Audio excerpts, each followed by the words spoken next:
Good afternoon, ladies and gentlemen. My name is Mr. Ebo Richards, CEO of Wide World of Trade Report, and philanthropist, economist, author, businessman, and husband, father. You know, all the good stuff in life.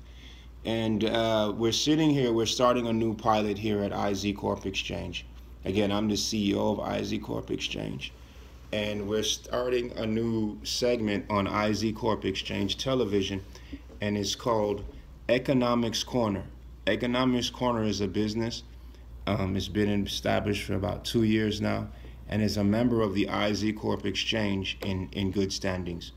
What is the Economics Corner? Economics Corner is just like a corner, you know, where people just hang out and talk and discuss issues and things that are variables and stuff in the economy, what trends and all kind of stuff, just focus around economy.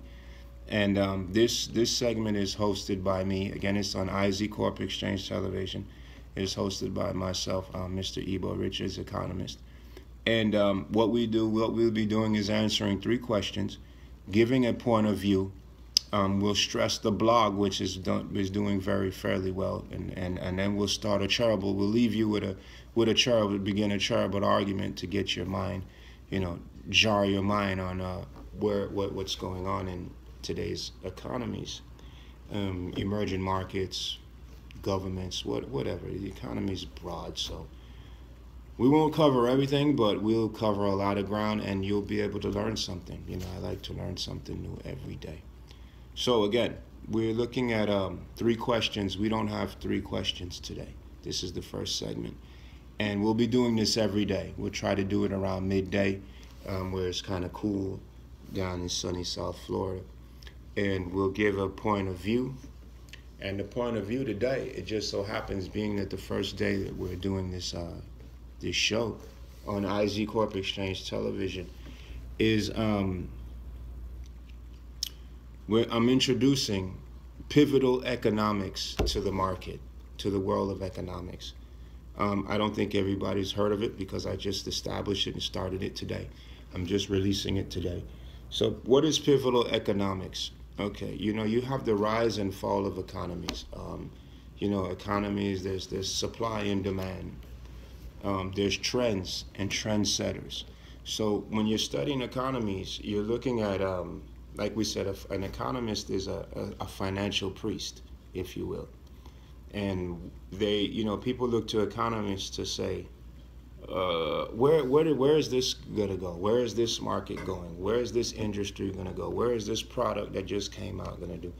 What is this industry, technology, utility? What's going to happen? Well, an economist really can't tell you what's going to happen. If an economist told you, technology is going to just boom through the roof for the next 150 years, he'd be lying to you. Economist doesn't actually know what's going to happen. He can make models and put in the variables and maybe put you in the ballpark of where, you think things might end up. But most of the time, economists are wrong. They don't know what they're talking about. They're like quacks. They're like crazy. So, pivotal economics, when you see things happen in the past, things are always changing. Cycles and patterns happen.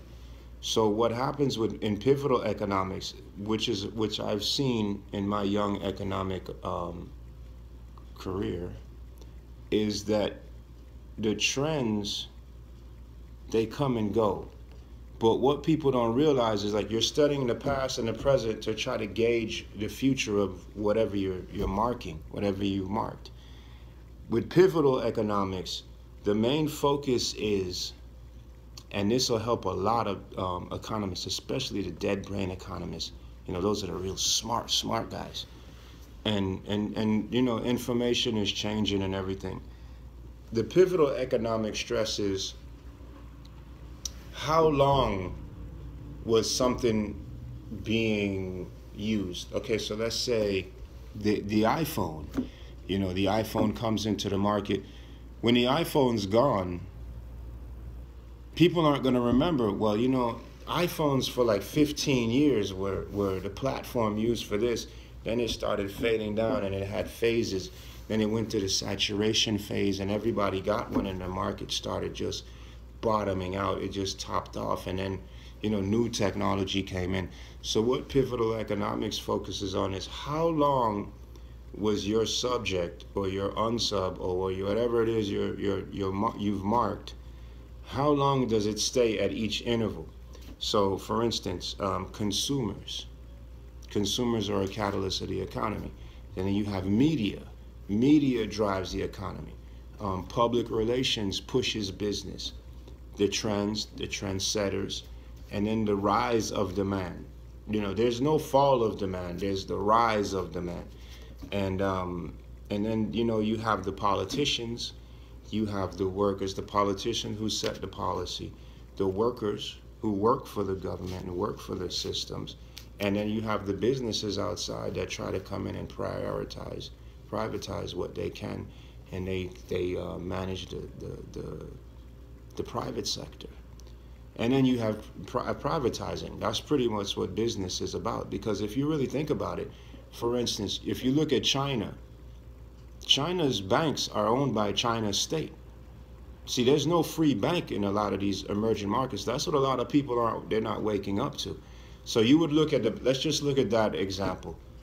Is that going to stay like that forever? How long has it been that the banks of China, because they're very competitive, that's like one of the more advanced economies. How long is that going to be the way it is? So you're saying, well, it's been like that for the last 50 years. Okay, well, where is it going to go from here?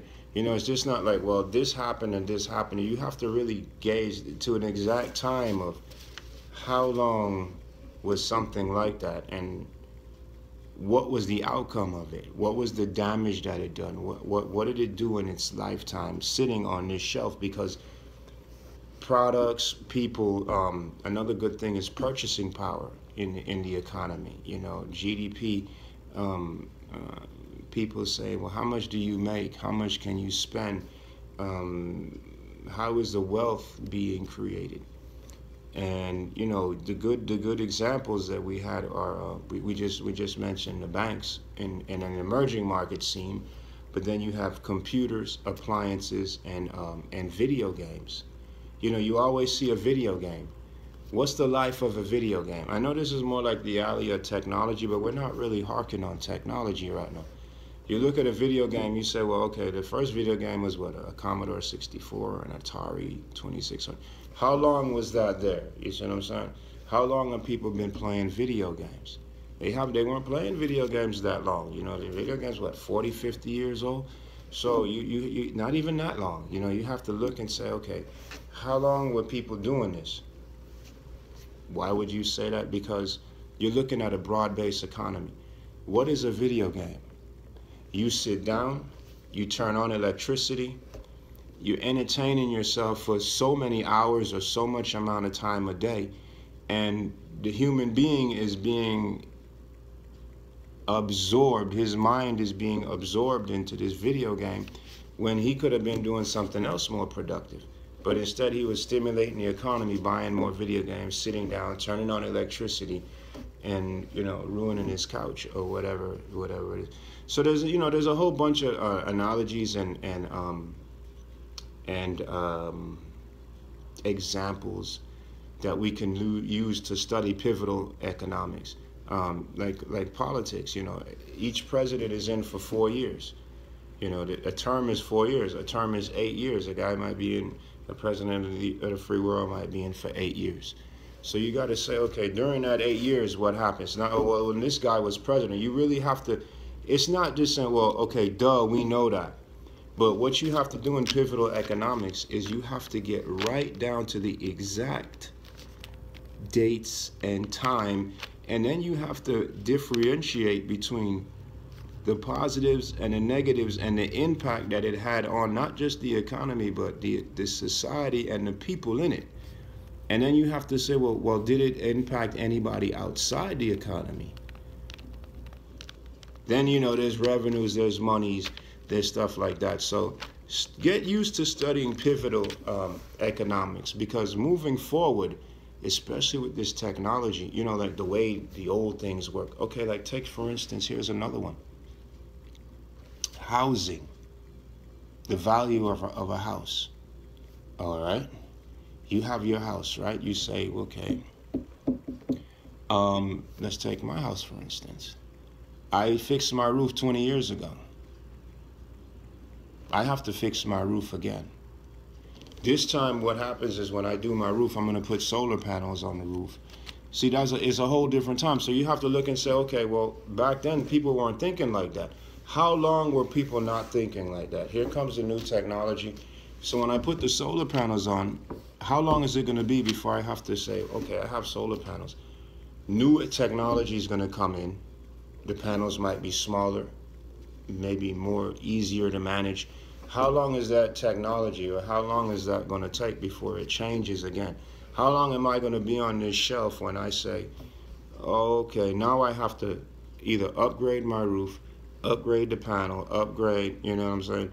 People aren't aware of that, and it really helps misgauge, and it misguides, and it gives mixed signals, and that's where a lot of volatility and uncertainty come into the markets, because people really don't know. Like, they not just contingency fear. You say, well, you don't know because you're not really looking at the cycle. And then sometimes you'll say, okay, well, every 20 years things change. Well, that might not be true. You know, you might say, well, it used to be everything 20 years, but now things happen so fast. Here's another one: health. Our health today. I remember playing high school sports. It feels like yesterday. So you're playing ball, and you're looking, like after the games, we would look at the videos, the game video, and it would be so blurry it wouldn't have any sound or anything. Well, 20 years later, 25 years later, guess what? 26, 20, 30, let's just round it up to 30 years later.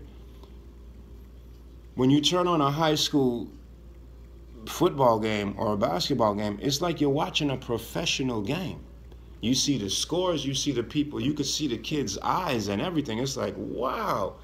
So how long did that technology take before it transformed into making the quality of life better? And that's pretty much what pivotal economics is. Like, back in the days, we didn't have cell phones. We didn't have cell phones. How long is it going to be before something else comes in where we don't use cell phones anymore?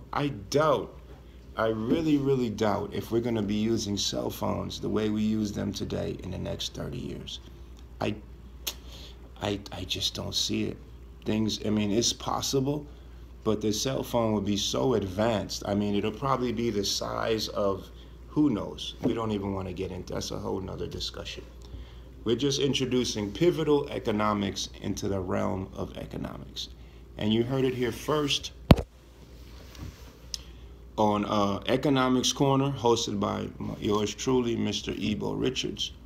And again, we'll be answering 3 questions, giving a viewpoint, stressing a blog, and starting a charitable argument. Today's charitable argument is, where do you think is the best place in the world to invest? If you had $1 million, you started a fund, and somebody just dropped $1 million into your fund and says, I want to get busy, make me some money. You said you can get me this yield and everything. Where would you invest the money? And we'll be talking more about this tomorrow. And again, thank you. Have a great day. Welcome to Economics Corner. And I hope you like the idea of getting used to pivotal economics. And that'll be in a book as well, too. Thank you, and have a great day. Goodbye.